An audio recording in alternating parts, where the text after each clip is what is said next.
position. When them shells rain down, you look like a bad car collision. Come get it, come with it. I beat them into submission or play it safe and hit them from some distance. Long range, close range, however I deliver. Shit, you're gonna remember. I go for kill shots, not to injure. Man, these bars got no hold. Show them how to use the flow. Man, you can't move the flow.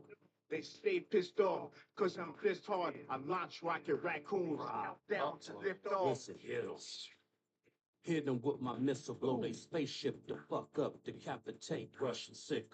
Uh, ravishing Brock rude, disrespectful nigga, hakaluka, you opinion food. Shit. Far from a small fry, knuckle up two black guys from black guys. Listen, man. Bust flames I don't miss. No game long range, turn your dome to red mist. Full on TikTok, I'm face to face with rock, talk shit, you get knocked down. David. Conservative static, sight, picture, bus, rounds, hunting season, you silly rabbit. Tricks. So for kids. Greetings and salutations, and welcome to The View. Yeah, I'm going to get in so much trouble for that one. Welcome. Conversations with TNathan. Today is July the 9th, 2024, and this is our second week on the GCPR network and across all my platforms. Welcome to the cast, and I'm your host, TNathan. I know, not Whoopi Goldberg. This is not The View. Yeah, I'm going to get in so much trouble for that. How are you all doing out there today? Wherever you all are listening to me at, how are you all doing? Hope you all had a wonderful day. And we're going to get it up, chop up some of today's events. Feedback will be appreciated on any of the platforms you're watching me on. I'll try to watch for comments. If you have a question, we'll talk about it. So, before we get into the obvious things of the day, Hunter Biden. Hmm. Today, Hunter Biden ended his bid for a retrial after he was found guilty on the gun possession charge. Yeah, so that is where we at on that. The lawyers for Joe Biden's son had requested a new trial last month because they said the Third Circuit Court of Appeals in Philadelphia did not give the trial court a formal green light, known as a mandate, to proceed after dismissing his appeal. And I can imagine the way this went because federal prosecutors said Monday in a court filing that Hunter Biden had no basis for his argument. Nothing, noting the denial of his appeal was clearly stamped certified order issued in lieu of a mandate under the clerk's signature. So they're basically saying that you didn't, what I always say is you didn't read the video all the way, read it all the way to the end because it clearly says right here in lieu of a mandate. So Hunter Biden has withdrawn his appeal. The defendant's motion is meritless, they said, and based on his apparent misunderstanding of appellate processes, of your lawyer's failure to understand the appellate process. That is crazy, right? That is crazy. So that's where we are. He's going to be he's going to be sentenced. Sentencing date could be sentenced later this year. Well, he'll be sentenced later this year, and he is facing up to 25 years in prison in connection with the. He still has a trial that he's waiting to go through the tax charges in September. Yeah, that's what that is. But his appeal on the gun charges were dismissed, and he will be sentenced on that later this year. Also, yeah, that's where we are on that. And then one more story I wanted to get to before we got to the other one, because we're going to talk about this NATO speech. Yeah, Donald Trump. You understand, someone with 34 felony convictions. Trump's convictions, criminal convictions, won't stop him from getting clearance, a security clearance as president. But right now, Joe Biden is withholding access from him, and he's going to withhold it until after if he wins until he leaves office. So that means that the daily briefings that the presumptive nominee or the winner of the election would get. Long as Joe Biden is president, he said he's not going to allow those briefings to be given. Talk about petty. But yeah, that's where we are, and he should have been doing that. He should have been that level of exercising that level of pettiness. Anyway, like I said, that's where we are. That's what's going on in the world today. And we're going to talk about what I wanted to talk about tonight. Once again, um, black people have saved the democracy, or in this case, saved the presidency of Joe Biden and his reelection campaign. Um, Greetings, everybody who's just tuning in. Oh no, I think I have some issues. Let's see the radio signal. Hold on, just a minute. Make sure the radio signal is coming in. Yeah, we got signal. Just making sure. All right, got that signal checked out. So we are broadcasting on the GPCR radio station, the GCPR. I always want to say GPCR, but it's GCPR. All right, we're broadcasting there live. Thank you all around the world that are listening to us there. Yeah, if you have any questions, we'll set up a platform where you all can ask questions also. Well, it's official. The Black Caucus has thrown their support behind Joseph Biden unwaveringly. The 60 members of the Congressional Black Caucus have said that they are embracing Joe Biden's reelection campaign with no reservations. None. No reservations. They didn't hold out for anything. They're just fully embracing him. Opportunity to get something transactional. Yeah. And the 60 members of the Congressional Black Caucus actually represent 120 million constituents. So they represent about 120 million constituents.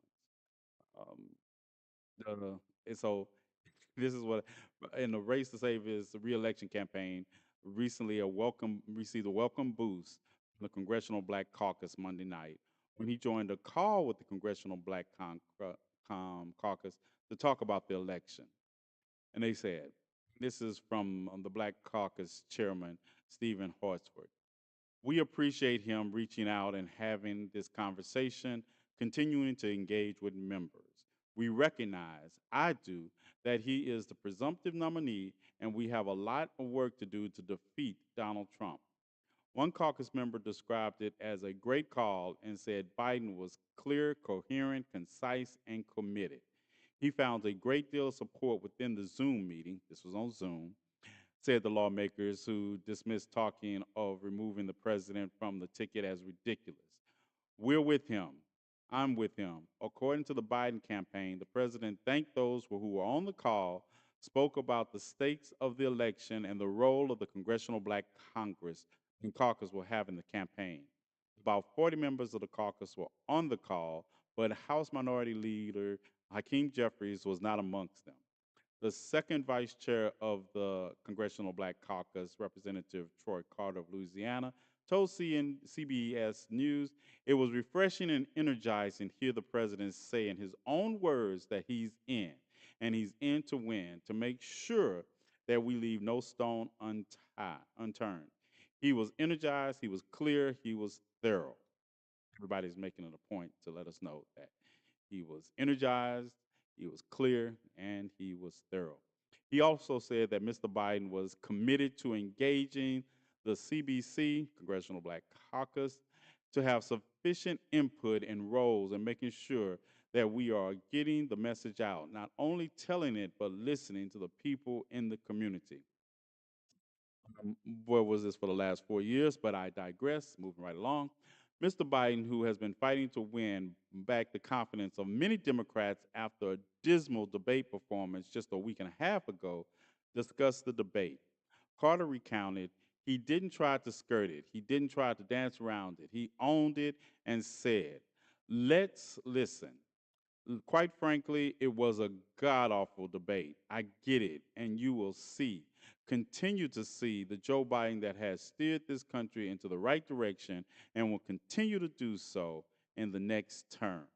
The president took questions because he hasn't taken questions from media, but the president took questions from the CBC members, and Carter said that most of the questions were centered around the need for regular discussion and message coordination. The president said emphatically, I need you. I want you to be fully engaged. He was further emphasizing that, you had my back and I got yours. Yes, that's that's what he told him. You had my back and I got yours. By the way, we still haven't gotten an Emmett Till anti-lynching bill that actually defines lynching as a hate crime. George Floyd, um, Policing Act, the John Lewis Voting Rights Act. But you got our back and I got. Representative Jim Clyburn of South Carolina which reinvigorated I don't know what's wrong with my lips today, which reinvigorated his 2020 presidential campaign by helping deliver South Carolina during the primaries that year after a string of earlier losses, said, we are on board with President Biden. The president discussed his agenda, including the infrastructure bill and reproductive rights, and he raised the issue of black wealth and Trump's comment during the debate that migrants were taking black jobs. Because, of course, that would be what you would mention, even though it has no bearing in reality. Of course, we will also inflame the emotions of black people with the black jobs comment. All jobs are black jobs, just in case you didn't know, except the ones that we did during enslavement. All right, so there you have it. That's what's happening today, and they had a congressional meeting also after this call today, and congressional Democrats came out, and it was a very interesting news conference I was watching because they kept they they didn't formally. I mean, I guess you all are doing like 2020 Project 2025. You can't combat that. I said he never formally did it. So you come back. They're saying that, and I was watching that today, thinking about the fact that they didn't formally endorse President Trump. I mean President Biden in words, but they kind of beat around the bush that he's. It was one of them say, well, he's the nominee. It wasn't like a ringing endorsement, but it is there. They say he's the nominee and we stand behind him. Um, I thought that was an interesting wording. Interesting wording for your endorsement of your presumptive nominee going into the August 19th Democratic National Convention. So the Congressional Hispanic Caucus also released a statement of support for Joseph Biden.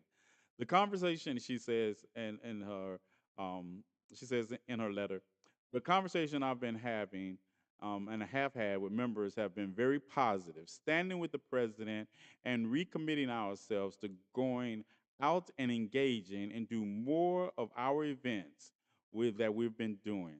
There's a lot to progress, and we are in it for the long haul. So he has the endorsement of the Congressional Black Caucus, and the endorsement of the Congressional Hispanic Caucus, and other people have got. But it still doesn't change the fact that nine, I believe it's nine, I believe it's nine. I have to look. I believe it's nine congressmen who have came out and asked that they replace him. But those voices were drowned out today by the Congressional Black Caucus, the Congressional Hispanic Caucus, and the Democratic leadership that in the House that is basically on board and showing a unified front. And the voters are just here for the ride. So that's what's happening in that instance. The black people to the rescue again. And the only thing is, and please don't anybody tell me the existential threat that Donald Trump represents. We're we're not talking about not getting rid of Donald Trump. Understand that. It's just the idea that to have the discussion about your concerns is somehow a problem. And I've said that before. Having the discussion should not be the problem. Problem, and I hate deflection. I hate deflection that when I'm talking about something, that people will deflect to something I'm not talking about. It's like, well, he's done this and he's done that. I didn't ask you what he did. I asked, what is the plan for tomorrow? Not what was the plan yesterday. Yeah, I don't know what it is, but we do know the existential threat that Donald Trump faces because every deflection point is about that. Maybe the Democrats should try to also talk to the people about a platform.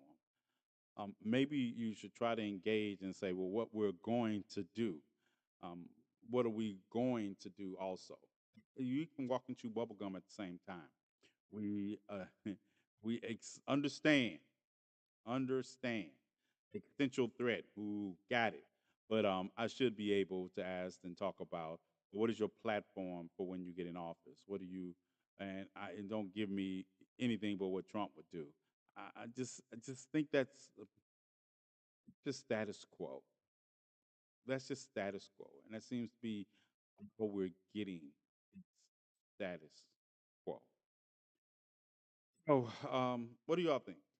What do you all think about this development? What do you all think about the idea that everything becomes about? I never understood how you win a race by not focusing also not only on what the other person that is doing, but running into the best of your ability and bringing something to the table, and instead of just hoping that the other person stumbles, because the polls, the polls also that you all were so happy to be quoting in 2020, the same polls that you all were quoting and using in 2020, now that they're not saying what you would like them to say, all of a sudden you all sound like Donald Trump talking about fake news or something because now all the polls are wrong. All the polling is wrong. Um, but when it was in your favor, it was all right. The same polling that says that you have a 36% approval rating is the same polling from the beginning. Same polling. So i- we're not going to listen to polls. We have determined that because they don't say what you all want them to say. But are you listening to the people that are talking about in their families? Are you listening to the people that are talking about inflation? Are you listening to the people that have a problem with our stance on the foreign stage in places like Gaza, Sudan, Congo? Do you realize how large this crowd is that has gone silent on you all? I realize how large the people are that have more of a problem than with Biden's age. They're silent. You all think it's just about the age, but the rest of them are just looking at you all like saying you all are not going to do anything that about anything we're concerned about anyway. So we're going to stay at home. And then you're trying to shame them into voting. That's not going to work either. That's not going to work. Maybe have a plan to address the concerns that they have and they will listen. But telling them, I mean, I wish that Joseph Biden can be as invested in listening to those voters as he is in being defiant about running for president. We get it. We have two choices. We get it. And it's funny today. I was talking to someone, and they were Republican. They were Republican, and they're saying that they're going to vote for Joseph Biden, even if he's in a coma.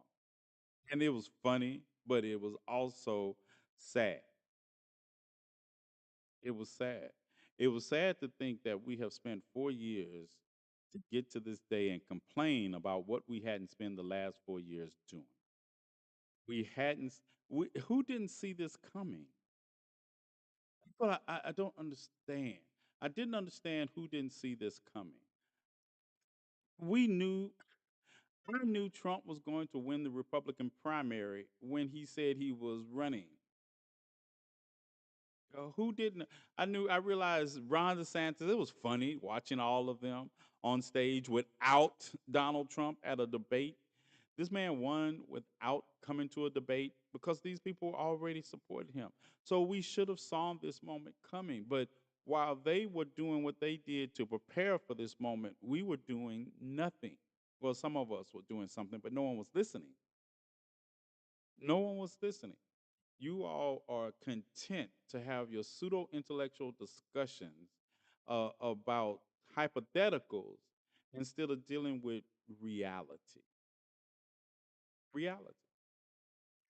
You understand how many pseudo intellectual discussions I have heard from people talk about um, these different reasons that have nothing to do with the reality of the situation, and they have not even read.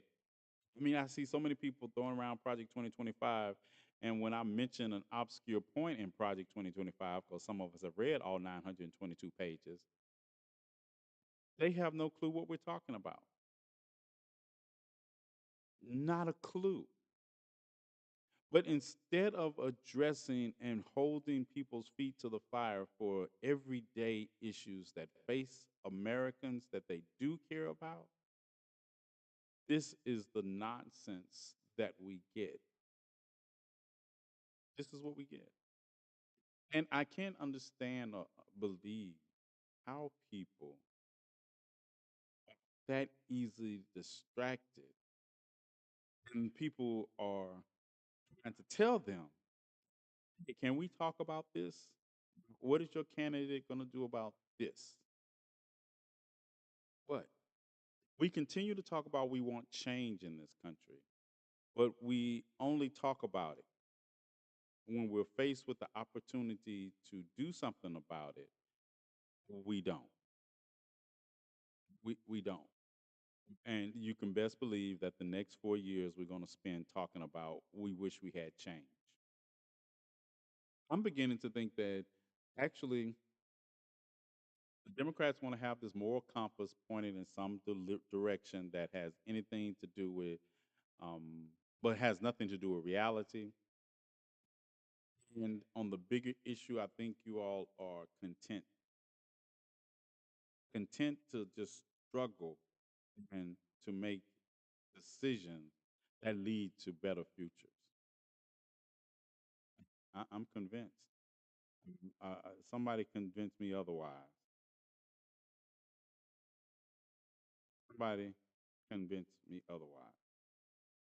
Um,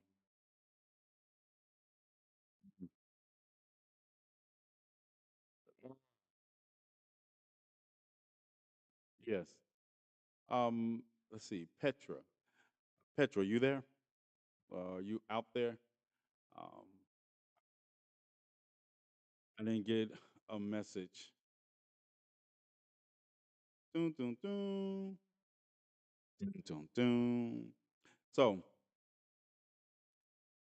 thank you for joining me, all of you all across Radio Land and everything. Oh, said, hold on for a minute. Dun, dun, dun. Said,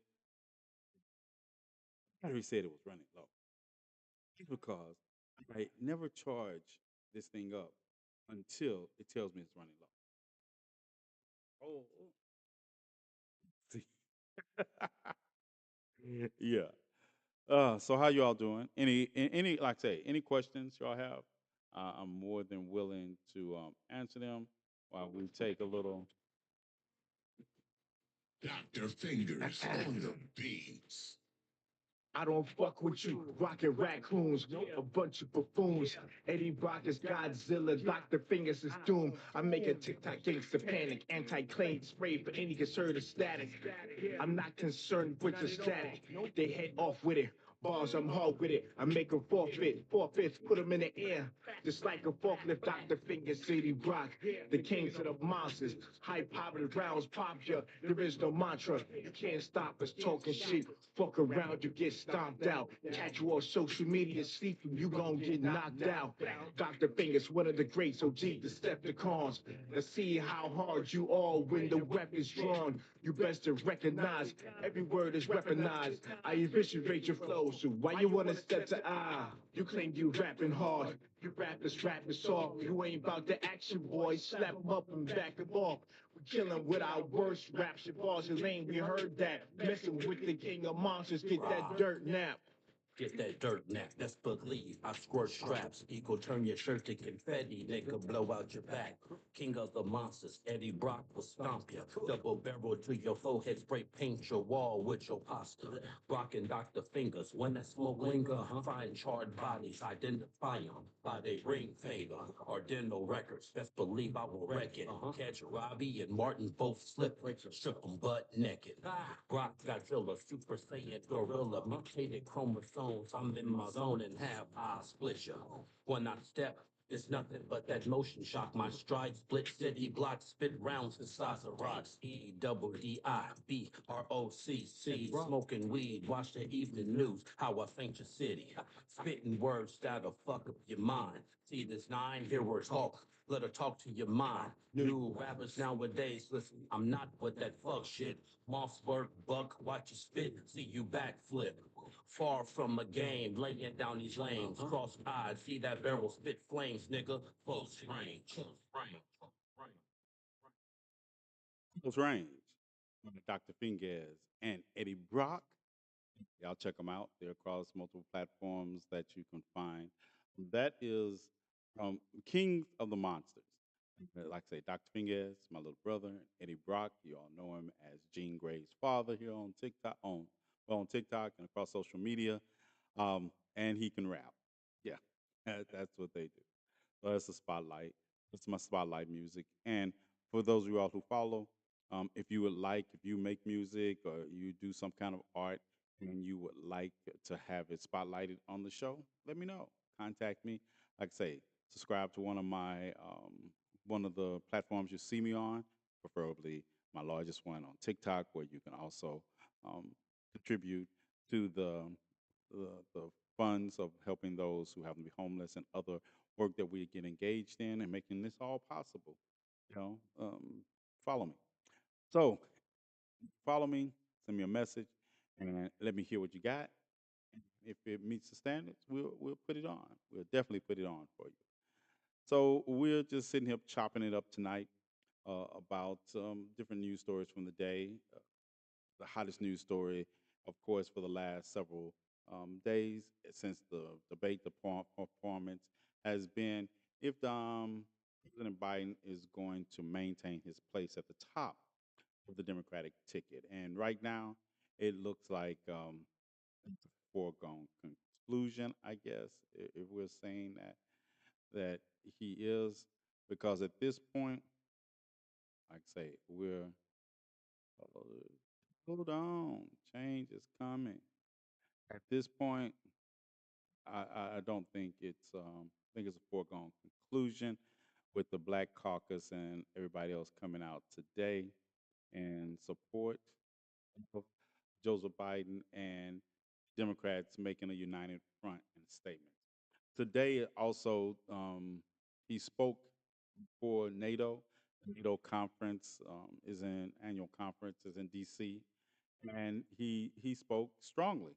Like I say, he can read from a teleprompter. He was strong. He didn't seem like he needed. He didn't slur. He was on beat. But he's probably asleep now. He's probably asleep now because he said that they were going to stop scheduling events after 8 o'clock. So the rest of the leaders are probably out and having roundtable discussions, and Joseph Biden is probably getting some rest for tomorrow because I think it's like 11:30 in DC. 11:30, yeah. So the press conference on Thursday will be interesting. Press conference on Thursday will be interesting. Like I say, I want to see the test of the fluid intelligence, not the crystal intelligence. I want to see the fluid intelligence. I want to see um, the unvarnished, no teleprompter, off the cuff, crisis answering mode, as I call it, president. And that is what we're going to get Thursday. But really, what are you showing? What are you showing, Petra? Because Um, you all, I think I got a lot of you all from the GCPR network out there. I see the numbers on that. Thank you. Thank you. I don't know what country you're in, but thank you for the numbers. Thank you for listening, tuning in. Yeah, I don't see those. I see the comments.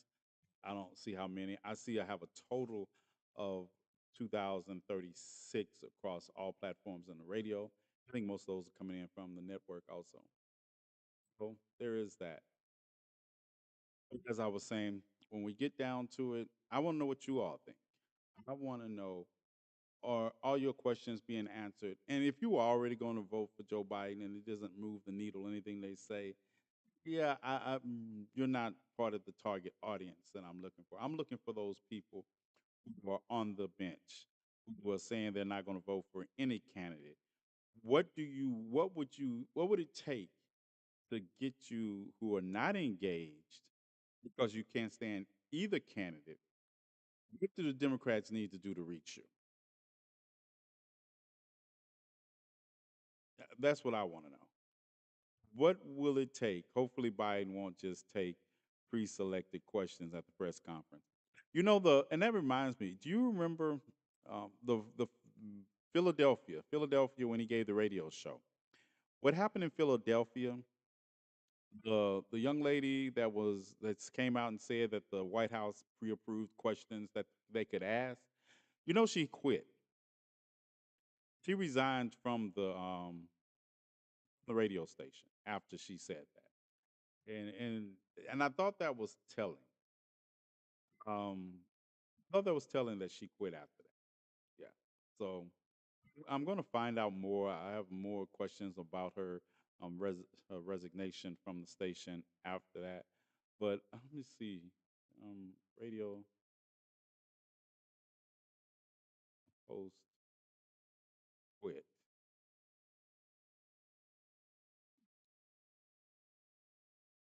Biden interview. Let's see. There's an update since the last time.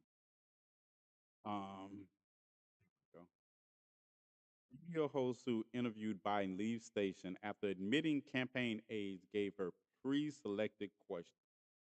Radio host Andrea Lawful Sanders has resigned from WURD radio after admitting post-debate interview with Biden included questions that were pre-selected by Biden's campaign team.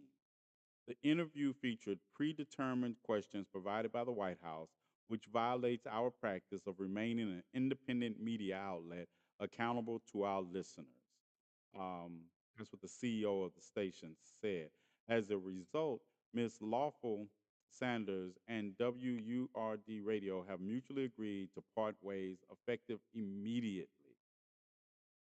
WURD in Pennsylvania Pennsylvania's only black owned the radio station, show station, and she said the station prides itself on being an independent, trustworthy voice for its primary audience of black Philadelphians, and that using questions that were provided ahead of time jeopardizes that trust and is not a practice that WURD radio engages in or endorses as a matter of practice of our official policy.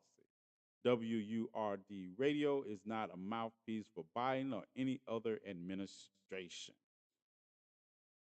So, yeah, I'm gonna have to do a video on this. I'm gonna have to do an update video on this because she at the station, and I'm like, uh,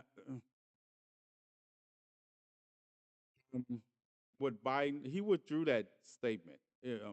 George Stephanopoulos has made a statement, but I knew he has withdrawn it since the last time I've seen it. Let me see if he, because I saw what he said. Mm, George Stephanopoulos, TMZ. All right, so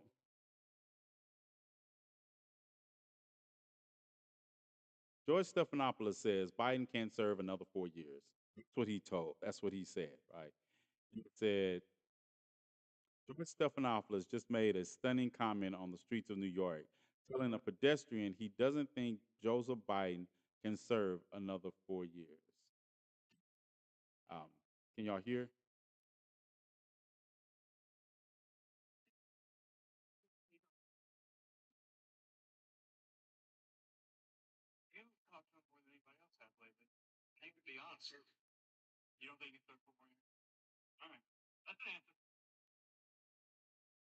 So that was George Stephanopoulos. And like I say, I think he's retracted that statement since then, but that was just on the street after the interview. Right. Well, maybe that's more accurate that he said that was his opinion and not ABC's, right? So I don't ABC's opinion, but that goes a long way. That goes a long way towards addressing. If you're the guy, just imagine the guy who sat down with you for 22 minutes, and George Stephanopoulos has been in government. He was Clinton's press secretary. He worked in the White House. He's interviewed countless politicians. And if his personal opinion after that interview is that Biden can't serve another 4 years, I think maybe um, somebody should listen. I'm just saying. He's a Democrat, lifelong Democrat, and he's saying this. The best scenario I think we get out of this, since he's not going to just voluntarily step down, because the Democrats can't do anything if he doesn't step down. They can't. They will go to their grave. They will allow Donald Trump to win before they will force Joseph Biden to step down from running. And best thing you could hope is that maybe some kind of way they ike out a win in November, and Biden allows Kamala Harris to take over. That's the best I think we're going to get. I think she's going to if they win, she's going to be president anyway. At one point, within the next 4 years, she's gonna be president. She's gonna serve as president anyway. It was just an opportunity, but now the focus isn't on that. The focus is how are you all going to make up the ground that has been lost since the debate. And if you're not acknowledging that ground has been lost, you're delusional. You're delusional if you think that ground has not been lost because of the debate performance. You have you have open. I just think it's going to be an open rebellion at some point in the Democratic Party. Yeah, I mean, and this is the reality of it now. I'm gonna tell you the truth. I said when they first agreed. Now, just imagine, there's another debate coming in September. There's another debate coming in September, about a month after we move from presumptive nominee to nominee, because in August, at the Democratic National Convention, by the time the Democratic National Convention is, neither one of those men will be presumptive nominees. They will be the nominee of their party. And there's another debate scheduled for September. Now, three scenarios. One scenario, the debate gets canceled. Not going to look good. Second scenario, you don't perform good at the debate. Not a good scenario. Third scenario, and the only scenario that you had better hope comes a reality, you got to knock it out the park. You can't. I mean, if you stick to the same, if they stick to the same format that they did the first debate with the split screen and the mics and all that, it's going to be trouble. Going to be trouble because that is not a good look. It's not a good look. So you have three things. You out of the three possibilities, only one of them worked for you, and only one of them works just to make up the ground you lost from the first one. And you were still behind in the polls after that. you have more to lose by this debate than you have to win. And at that point, it will be too late to change. It will be too late. So I don't know. September, that's like less than 2 months before. As a matter of fact, it's less than 2 months before the election on November the 5th. The second debate will take place. And let me ask you this, and this is for all who said you all will vote for him in a comatose state. If he has the same type of performance at that debate in September, what do you think is going to happen? I want objective opinions. I don't want what you feel. I want you to tell me if the same debate performance shows up at the second debate after the Democratic National Conference, and he is now the nominee for president, not the presumptive nominee, and that performance happens again or worse, what do you think is going to happen?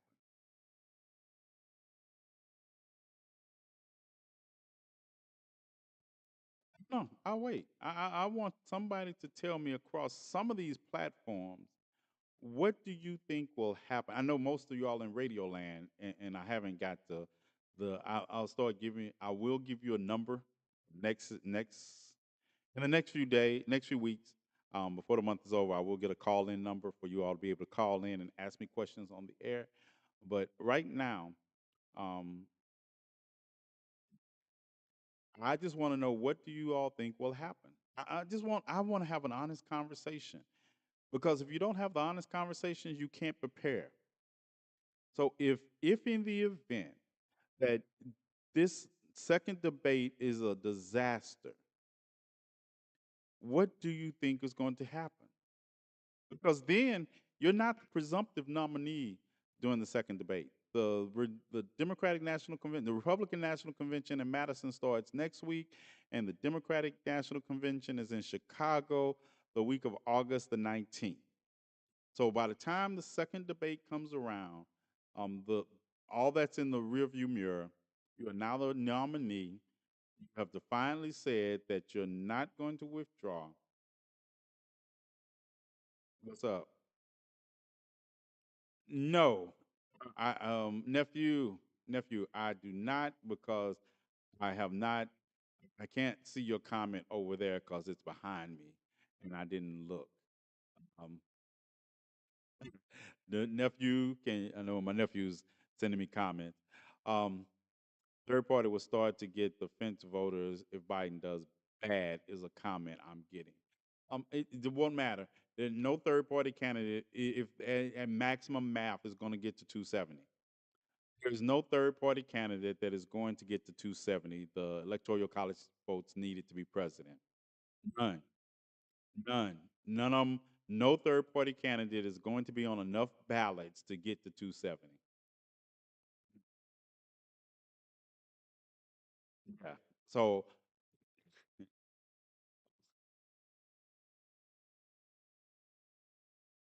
you can text me. You can text me, nephew. I got it open. I'll, my nephew, people that know me, they get to text me directly, and it comes up on the screen anyway. So you can text me directly. I might get a text number. That's what I should do. To get a Google text number, you all could text me, and we can answer questions in Radio Land. You all like that? Y'all like that? I'll think about that. I will definitely get a phone number for you all to call in. Definitely get that, but I could get a text number. Now we can get a text number going, and you can text me that way. So what?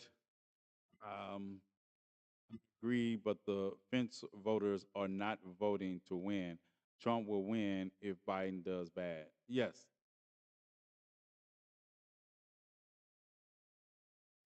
Why? Why, nephew?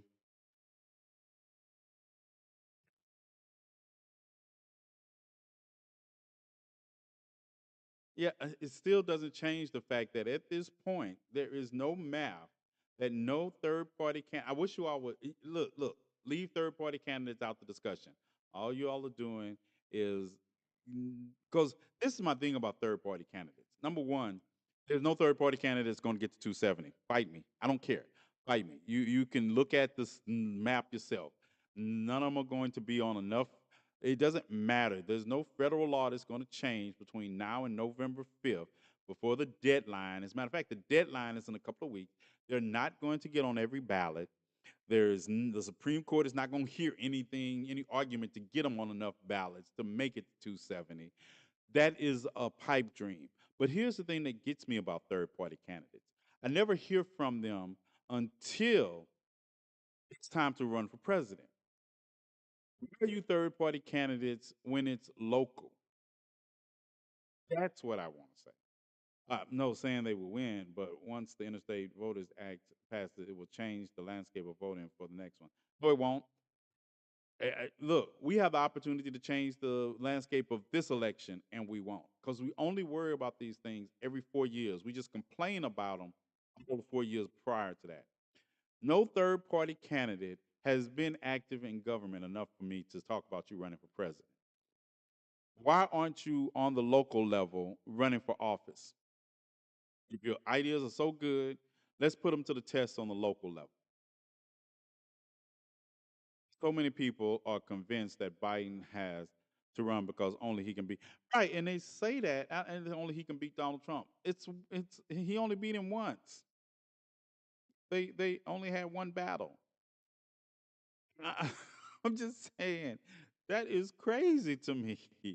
That is crazy when I hear these arguments. I am so tired of the deflection. If somebody asks me a question, I start answering that question, and then they turn around and ask me, "Do I know what the fuck I'm talking about?" I get offended. I get offended, right? I get offended because I have researched all this shit before anybody else even talked about it. So it's like when people tell me something the Constitution says. Literally, my copy of the Constitution is literally always within reach, and this is probably the fifth one I've had since I've been in Kansas. And they ask me questions, and I tell them the answers, and then they'll question my validity of the answer, and I'll be like, oh, it makes my head hurt because it's like Project 2025, 925, 22 pages of such shit people didn't read and they talk about it to me, and I wonder why. I wonder why. Like, I literally, I could literally show you my book file on my phone that is even larger than this, right? Because I constantly study. I constantly. I can do it in my sleep. And that's why I see things coming. And then when they come and people act like they didn't hear it. Like people are just starting to talk about Project 2025 and all these other things. When third party candidates, every time they pop up, I say the same thing. I said, where have you been? Where have you been? Because until you form, either you have to dismantle the present system because the Democratic Party and the Republican Party are not going to allow a true third party system to evolve in this country. I don't understand why you all don't see that. Ross Perot proved that. Ross Perot proved that no third party candidate is going to evolve in this system because this system is not going to allow it. This is not the 1800s where the Federalists and the Whig competed. This is not that system. It's not going to happen. So instead of dealing with the far flung fantasies and realities and far flung fantasies that you all engage in, um, if you're not going to dismantle the system, at least learn enough about the system by its history to understand what's not going to happen. It's not going to happen. I've listened to third party debates with candidates that my dog hears more from me on a regular basis and can outmaneuver them in a discussion on my worst day. And I'm trying to be nice to I try to be nice, but when you don't know policy and you be telling people about policy and I be looking at them like, planet did you pull that off of? What planet? What planet do you think a person is going? Listen to this. Listen to this. This is the craziest part. You are a third party candidate with no third party backing in any other branch of government. What? Do, do you realize until we dismantle the system, it's not going to work? You're a third party candidate and you're going to become president. Let's go with this fantasy for a moment. Let's say you're a third party candidate in some way you become president of the country. Your party is in control of nothing. Your party is not control of the House or the Senate. Your party is not. You have no governors. You have no other backing anywhere in government. It makes sense. Make it make sense. Like I say, if we're going to have realistic conversations about the system, let's do it. Let's do it. But this is July the 9th. 9th? It's the 9th, right? It's July the 9th. Election day is on November the 5th. November the 5th. I hate to break it to you all. You have two choices, the Republican candidate or the Democratic candidate. I said it like that because I can wish. So the idea that and it kills me that people say that Trump is an existential threat to our democracy. Okay, he is. He is, no question about it. And it has nothing to do with Project 2025, while Trump should not be anywhere near the office of the presidency of this country. And we should have known that after him being in the office for 4 years, that he should not be anywhere near the presidency of this country. So why am I going to dilute that by trying to pretend like Project 2025 has something to do with why Donald Trump shouldn't be anywhere near the office of presidency of the United States when I'm talking to people who are trying to figure out where the next meal coming from or how to deal with inflation? Can someone make that make sense to me?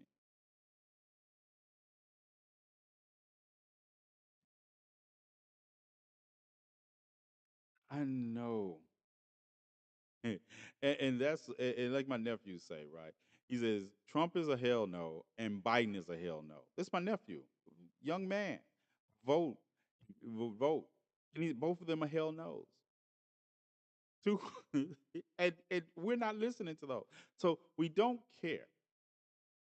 We don't care about truly keeping Donald Trump away from the democracy. We only care about it as long as you all support the candidate we think is best able to do that.